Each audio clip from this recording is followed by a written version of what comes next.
सरिका के फाउंडर और fund manager अभय अग्रवाल जुड़े हैं, उनसे बातचीत करेंगे। अभय जी, गुड मॉर्निंग। अरे अभय जी, मैं मार्केट पर तो आपसे बात करूंगा, लेकिन मैं एक चीज़ जरूर कहूंगा। एक स्टॉक आपने बताया था हमारे व्यूअर्स को, सेनोरस फार्मा, वो डबल जी। हुआ है हमारे जो उस समय इंटरेक्शन हुई थी उसके बाद से।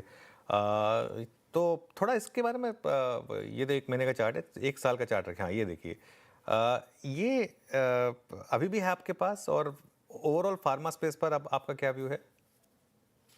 जी, गुड मॉर्निंग अनुज। देखिए, फर्स्ट ऑफ ऑल डिस्क्लेमर जो स्टैंडर्ड है कि ये स्टॉक हमारे पोर्टफोलियो में है, और भी कुछ स्टॉक जिसका शायद मैं नाम लूँ, वो भी हो सकते हैं पोर्टफोलियो में, तो मेरे कोई बाय और सेल रिकमेंडेशन नहीं है।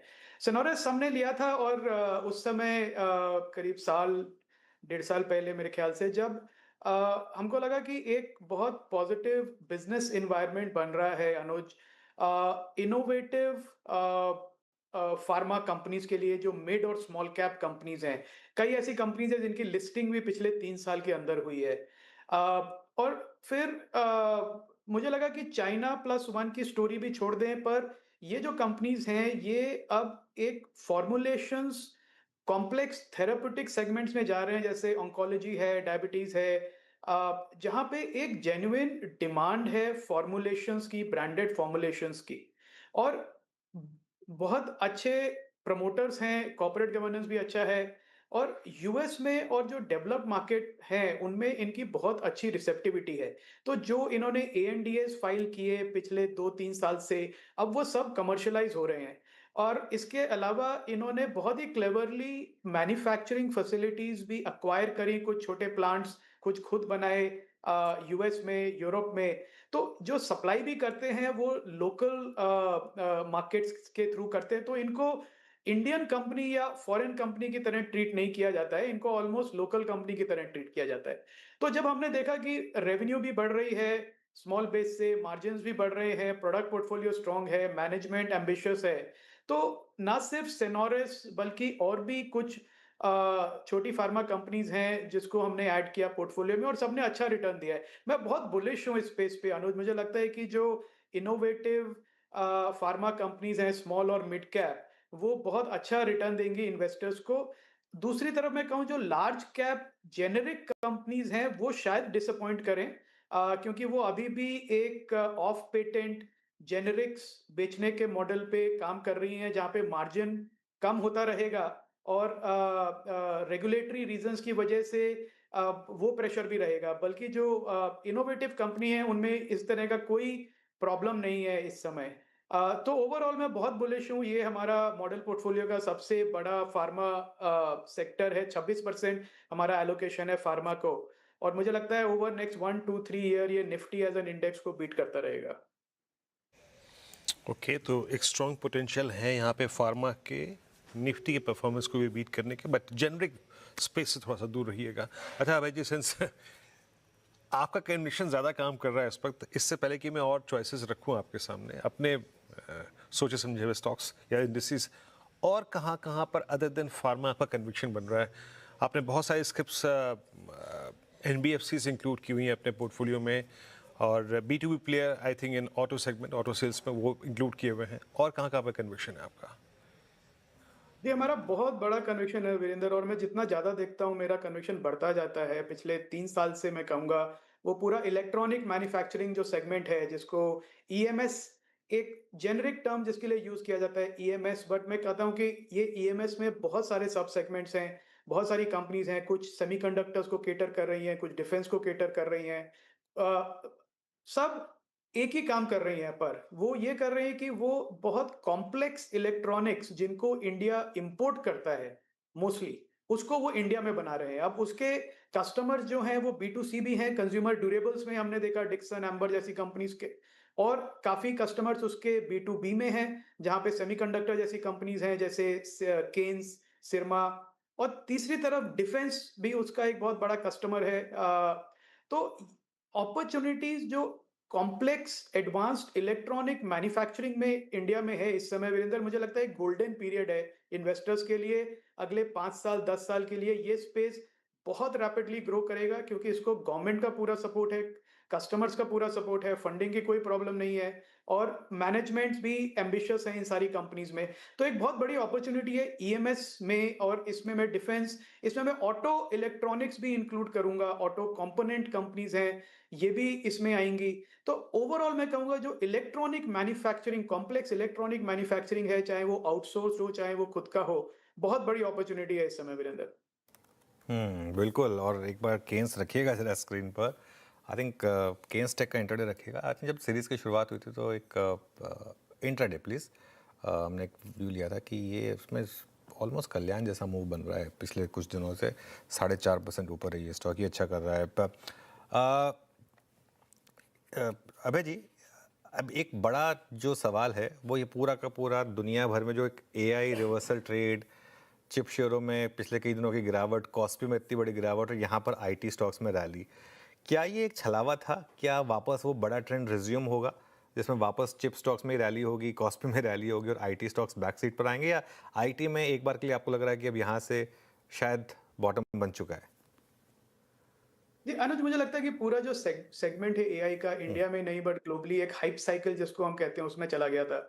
और इसमें क्या होता है कि इन्वेस्टर्स का पार्टिसिपेशन एक मतलब अनरीजनेबल लेवल में चला जाता है और उसका खामियाजा देर सवेर भुगतना पड़ता है, तो वो भुगता लोगों ने। पर अगर मैं मार्केट प्राइस मूवमेंट्स को, प्राइस वॉलेटिलिटी को छोड़ दूं एक समय के लिए और सिर्फ इस पे ध्यान दें कि अपॉर्चुनिटीज कहाँ हैं लॉन्ग टर्म इन्वेस्टर्स के लिए, तो वो क्लियरली हैं एआई, सेमीकंडक्टर, इन सब स्पेसेस में, क्योंकि वो इनोवेशन ड्रिवन, आईपी ड्रिवन एक ग्रोथ है। एक इन्वेस्टर्स का कंसर्न है कि एआई कंपनीज के मार्जिन प्रेशर में रहेंगे क्योंकि जो टोकन वो जनरेट कर रहे हैं उसकी कॉस्ट बहुत हाई है। पर आप देखिए कल सर्वम एआई ने एक अपना इम्पैक्ट डे किया था, जो इंडियन कंपनी है अनलिस्टेड, यूनिकॉर्न बन चुकी है, तो उन्होंने कहा जो वो टोकन जनरेट करेंगे इंडिया में इंडियन एआई कंपनीज के लिए, वो 1/5 कॉस्ट पे होगा जो ओपन एआई जनरेट करता है।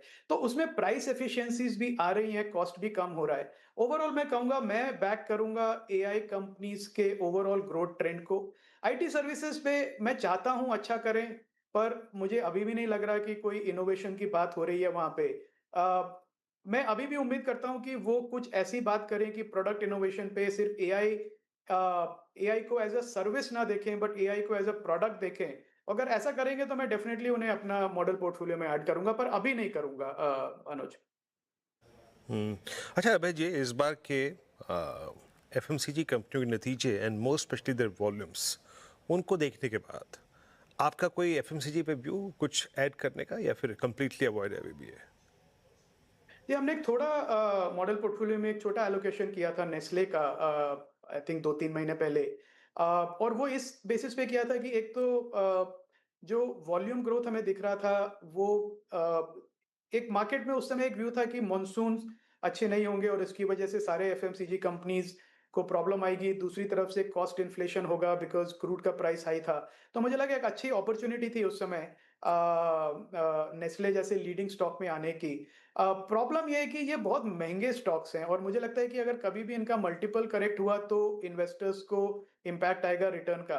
पर एट द सेम टाइम जो ग्लोबल जो जो जो ने नेशनल ब्रांड्स हैं, आई थिंक जहाँ पे प्राइस करेक्शन हुआ है पिछले 5 साल का टाइम करेक्शन में हुआ, मैं कहूँगा, जो कि प्राइस कहीं बढ़ा नहीं। अब आप नेस्ले को देखिए, वो ऑल टाइम हाई पे आ गया है।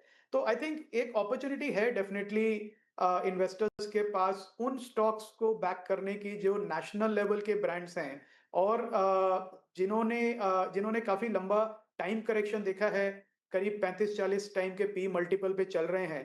आई थिंक वो डेफिनेटली एक डिफेंसिव पोर्टफोलियो में उनकी जगह है। टू व्हीलर पॉकेट में बहुत शानदार मूव्स रहे। बजाज, टीवीएस, आयशर, किसी स्टॉक ने पलट के नहीं देखा है पिछले कुछ हफ्तों से। यहाँ पर आपकी टॉपिक्स क्या होंगी? जी, मैं हमेशा, मेरा बहुत पर्सनल बायस है, मेरी बाय रिकमेंडेशन नहीं है, पर टीवीएस की तरफ मुझे लगता है टीवीएस ऐसी कंपनी है जो रियली एक एक कस्टमर्स को समझते हैं और जो कस्टमर को प्रोडक्ट चाहिए वैसा बनाते हैं। बहुत स्ट्रॉन्ग ब्रांड वैल्यू है टीवीएस की। दूसरी तरफ मैं कहूँगा जो एक इमर्जिंग कंपनी है ईथर, ये भी एक ऐसी कंपनी है जो प्रोडक्ट्स ऐसे बना रहे हैं जो कस्टमर्स को चाहिए। मेरा कंसर्न थोड़ा ये रहता है कि अभी भी ये प्रॉफिटेबल नहीं है, पर जिस तरह से उनका ग्रोथ है मुझे लगता है वो प्रॉफिटेबिलिटी की तरफ जाएँगे। तो ये 2 कंपनीज़ मुझे लगता है कि ये इनोवेशन कर्व पे हाई हैं, जो कस्टमर्स को चाहिए वो चीज़ प्रोडक्ट्स बना रहे हैं, सर्विस इनकी अच्छी है। तो इस पैक में मुझे लगता है ये 2 कंपनीज़ हैं जो आउट परफ़ॉर्म करेंगे।